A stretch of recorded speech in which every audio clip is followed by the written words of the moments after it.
probably just use some time to chill out. So that's what we're gonna be doing today. Is we're just gonna be chilling. You and I, we're gonna hang out here. I'm gonna crack open a little beverage, and we're just gonna chill. And we're gonna talk about whatever comes to mind. What's today? We are in late January, which means that it's been 1 year since I've been single for a whole year, which is pretty interesting. This has definitely been like the longest year that I've experienced in a while, but it was pretty cool, you know. Learned a lot about myself, about what I want out of a relationship. Yeah, very, very interesting stuff, I'm sure. But yeah, I haven't talked to my ex in a really long time, and it's very interesting because, you know, we were together for many, many years, and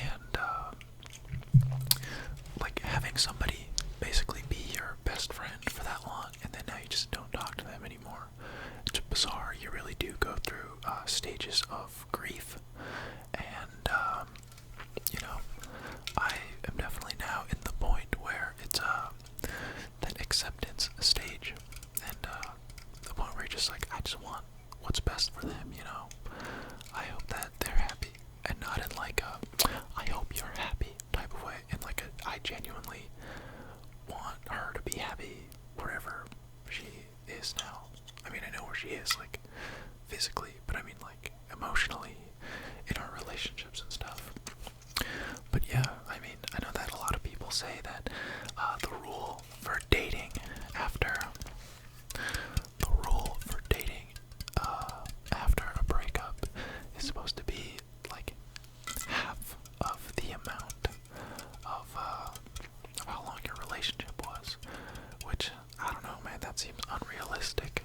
That's like when you've been in a relationship for like maybe like a year, and it's like, oh, okay, you gotta wait half of the relationship time, so like 6 months. Like, okay, that's not that bad, but if you've been in a relationship for many years, I think it's unrealistic to like hold yourself to that same standard, you know, because that means I would have to wait 3 years to date again.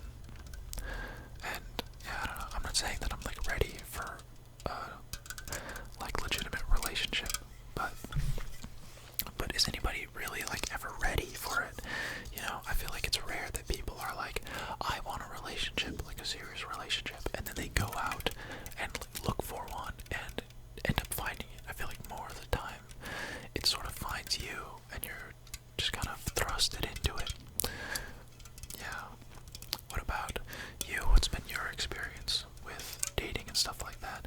Have you, with most of your relationships that went a little more seriously, did you have it to the point where you were already looking for a relationship and you found one, or was it sort of like you find somebody that you find interesting and then you go on a couple dates and then you end up really falling for them? You know, I feel like a lot of the times, most commonly, it's like you start off as friends, maybe hanging out in a mutual friend group, and then you slowly become closer until eventually there's like a catalyst, usually like a first kiss of some kind or something like that. I feel like rarely nowadays are people getting together with the sole intention of becoming like a romantic thing. I feel like that only happens really with dating apps, and that's why I think dating apps tend to be really unsuccessful, is because there's like a preconceived idea that you're both there with like some ulterior motive, but I guess it's not. Maybe it is ulterior because you're getting to know somebody, but in the back of your mind, you know that you're getting to know them because you will or will not date them, you know? hear that honk outside? That's annoying. I hope it wasn't, sorry for the background noise. I really hope that it wasn't distracting. I hope that it didn't kill your vibe. Speaking of vibe, I'm gonna crack this open. Let's see if it's really fucking loud.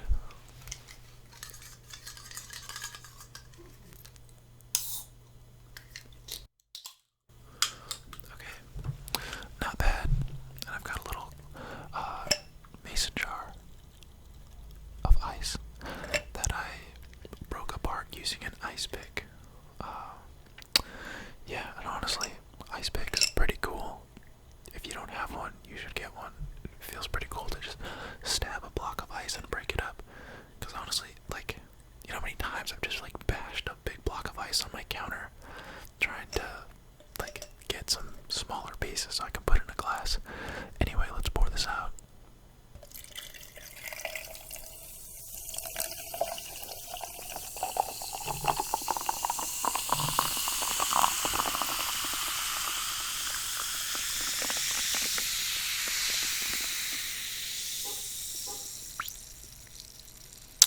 I'm gonna kill whoever is locking their car right now.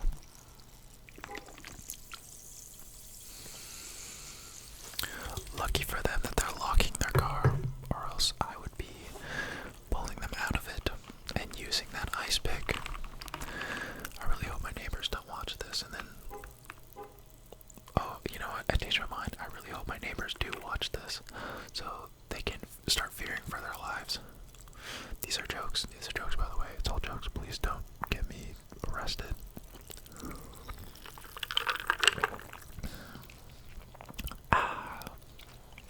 It's really nice. I love a good fizzy beverage. I did not used to be a fan of fizzy beverages until a little more recently. But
you say, only if you want it to be.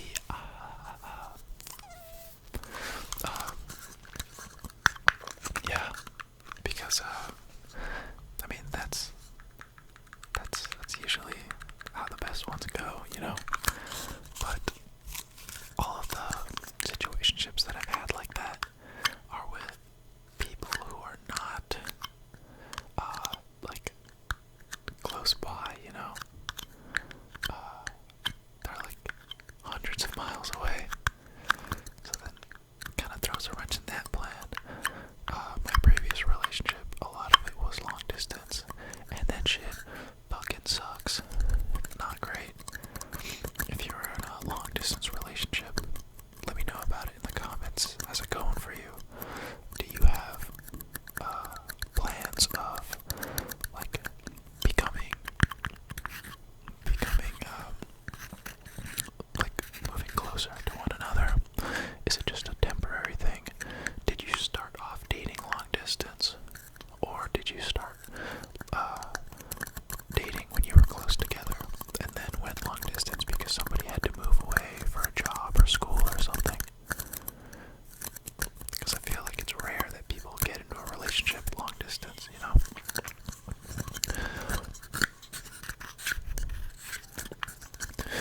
I'm a big fan of these little cups. Big fan. Little cups.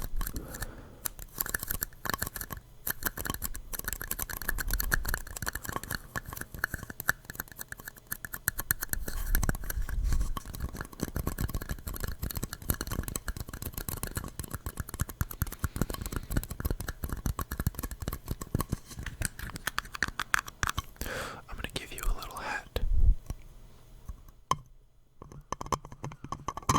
Fuck, I could not be a surgeon. My hands are so shaky.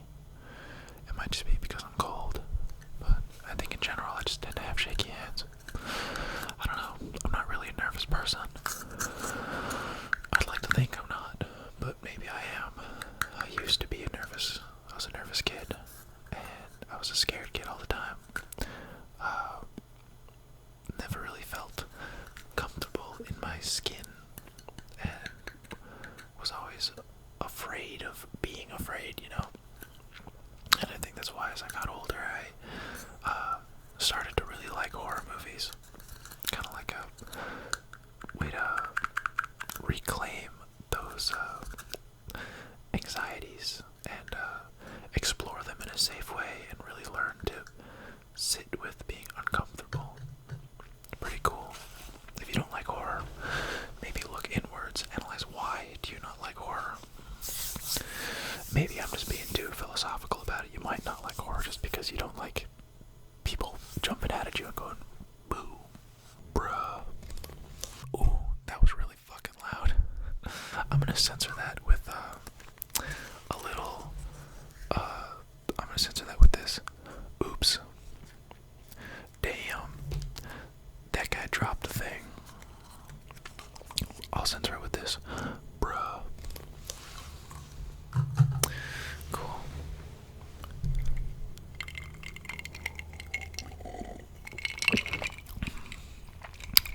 I'm going to a party later tonight. After graduating college, I don't really go to parties as much because I'm a fucking grown up, okay? I got better things to do, like sit and talk to camera alone. But yeah, it's like a pretty chill party. I've been to one party hosted by this group of friends that all lives together in this house out in the valley, and I'm excited. I'm gonna be meeting new people. Love meeting people. Super fun. But I don't know. I feel like you have to learn how to party. You have to learn how to survive in a party environment. It definitely helps if you are a little bit drunk, you know. Social lubricant, as they call it. It just helps you be less in your own head. I tend to get in my own head a lot, especially at parties, but I think kind of through like exposure therapy I've gotten better at it. I'm a big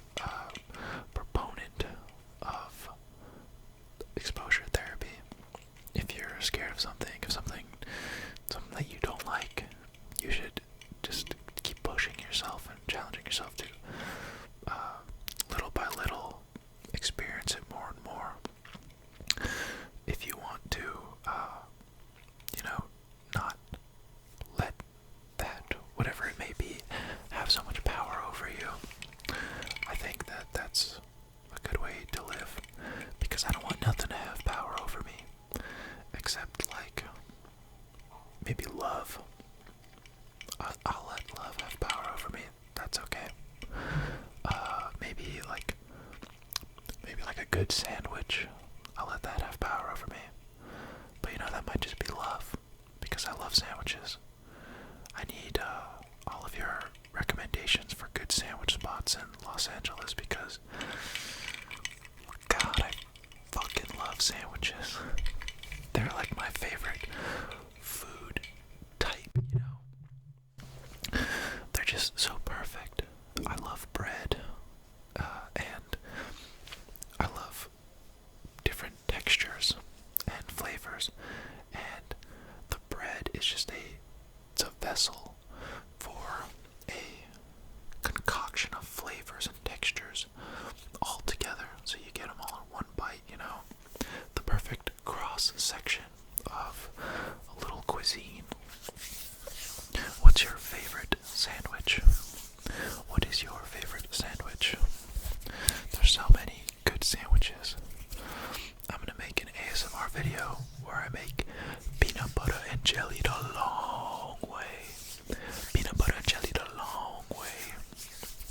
If you don't know what I'm talking about, then I just look like a crazy person, but peanut butter and jelly the long way is when you take a bread, you know, a slice of bread, you have like one face and you have the other face, and you have the crust. So when you put peanut butter on the crust of one, take another bread, put jelly on the crust of the other, and you put it like this. Peanut butter and jelly the long way. I guess you could also, like, if you put peanut butter and jelly in like a hot dog bun, that could also be considered peanut butter and jelly the long way.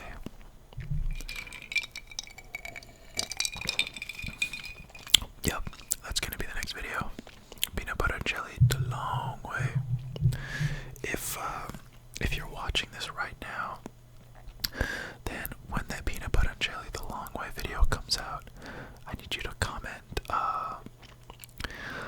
peanut butter and jelly the long way, more like peanut butter and jelly the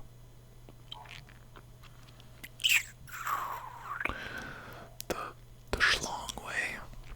Yeah, I need you to comment that. And if you do, then I will know that you're a real one, and I will pin your comment. Yeah. So that's like the sleeper agent awakening. Peanut butter and jelly the schlong way. Ooh. I love cracking my knuckles. It feels very satisfying to me, and I like the sound. It's a good tactile element to it. Multiple times, multiple being two, have I used knuckle cracking as like an in to like lead to like a first kiss with somebody, like sitting next to them and just talking about whatever, and then you just ask, like, do you crack your knuckles? And then if they say yes, then you like crack. What I like to do is, like, I'll crack my thumb like that, like I just did, and I ask them if they can do that one, and I feel like most people can't. So then I'm like, oh, here, let me show you. So then now it's like hand, it's like they're touching hands, and then you like crack or try to, and it's like a playful little fun thing, and then you kind of like cross that like contact border, and now you're like a little more close, and then that's when you can like look up, and it's like, uh-oh, now there's tension. Are we gonna kiss? Are we about to kiss? Yeah, so a little tip from a pulpo to you. If you pull that off, please let me know. I'll be very proud. Yeah, that'd be kind of funny. I should do a video where I give like romantic advice. I'm by no means an expert in romance or on how to, pull, but I think that I have okay, maybe not sensible, but I have interesting takes at least. And I feel like I'm always the friend who is trying to like hype up my friends and like get them to get that like confidence to make a move on like whoever they like.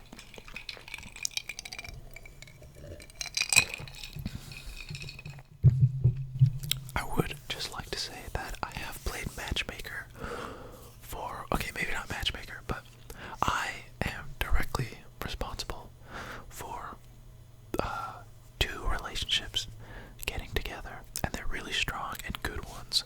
So yeah, you guys can start hiring me for trying to get you and your crush together.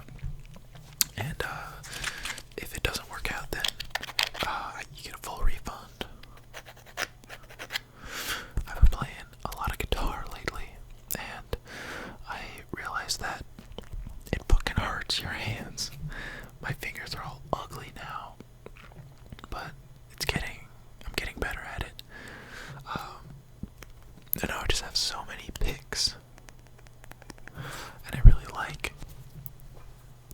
I like putting like the pick in my mouth, you know, because I'll be like, whatever, just like holding it while doing something else. But then I just end up like biting it. I don't know. Oral fixation. I don't know what that means or what that says about me psychologically. I'm sure Freud has something to say about it, but fuck that guy. That guy's a weirdo. I don't know. I do think that Freud has a lot of good points, though. Yeah, unfortunately. I mean, it just makes sense, but I think everybody misinterprets it often. Like, people think that Freud says you want to literally, like, bang your mom or your dad, but that's not the case. The case is that you, growing up, you see your, like, in my case, like, my mother is like, that's like, oh, okay, like, she had a kid. Like, you see your parents, and it's like, these people made offspring, which is like what I'm here to do. So like that becomes like your model for what a partner should be, you know? So that's why you end up with people who are like your parents, not physically necessarily, but more so like emotionally. That's why people with like mommy or daddy issues tend to end up with people who are not super great, you know? But people with good parents usually have the ability to find good partners because they don't have to like seek, they don't have like a lacking mentality from like attention or love or support that they didn't get from their parents, that they then seek out in people, that they then also find in people, you know? They've ended up with people who are equally unsupportive or do not give love in the way that I think a lot of people deserve and need. You know, it's very important. That's why we're here on this earth, is to love and be loved. I don't know who said that, but some famous quote, and whoever said that, they are a real one. They know what is up. Check out this box. This box made a debut in my no talking video, but I don't really get to talk about it. I just like this box. I think it's cool. I think it makes really nice sounds, and it's cute. I don't know what I would keep in here though. Maybe some cigarettes or something. I don't smoke though. But if I did, I'd have a cool little cigarette case. Yeah. I only smoke sometimes at parties, and everybody knows that drunk cigarettes don't count. That was a joke. Don't smoke. Smoking is bad for you. Yeah, but the only times really that I smoke is to like this. Like, if there are people that I think are interesting that I would like to continue to talk to or talk to one-on-one, then that's when I would accept their like proposal. They're like, hey, do you want to smoke? Like, do you smoke? I'd be like, yeah, sure. Then you go out, and just like a nice little intimate thing, you know, an excuse to talk to somebody one-on-one. Pretty chill. And I have a lot of respect for people who don't smoke, but will like be offered, be like, hey, do you smoke? And then you say no, but I would like to keep talking to you. Oh wow, goddamn. I got so distracted talking about random stuff and like smoking and parties because I'm fucking cool like that. But yeah, this video is running really, really long, so I'm going to end it here. And please give me topics to talk about in the comments. Let me know what you're interested in hearing about. Tell me stories. Tell me what type of triggers you'd like to see. Any more videos? I am working on another red guy video, so look out for that in the near future. Yeah. Like this video if you liked it. Dislike it if you disliked it. Subscribe if you'd like to see more stuff from me. It really does help me out. We are almost at 7,000 subscribers. Ooh, pretty cool. I don't know. I don't really know what would be a good, like, little celebratory thing, but maybe I'll figure something out. 7's not like a super special number or anything, but I just think it's cool. It's a cool sounding number. 7,000 subscribers. 7,000 people. Imagine playing to a room of 7,000 people. That's crazy. That is very crazy.